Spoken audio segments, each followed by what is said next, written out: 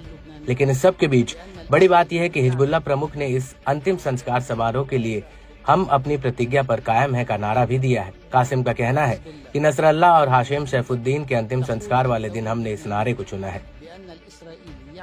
आपको बता दें कि शेख कासिम ने दक्षिणी लेबनान में आईडीएफ की मौजूदगी को लेकर भी कुछ बड़ी बातें कही हैं। कासिम का कहना है कि इजरायल के मौजूदा युद्ध विराम उल्लंघन के लिए लेबनानी राज्य इसका जवाब देने के लिए पूरी तरह से जिम्मेदार है। लेबनानी सरकार को मध्यस्थतों के जरिए इजरायल के ऊपर दबाव बनाना जारी रखना चाहिए ताकि इजरायल युद्ध विराम समझौते का उल्लंघन करना बंद करे।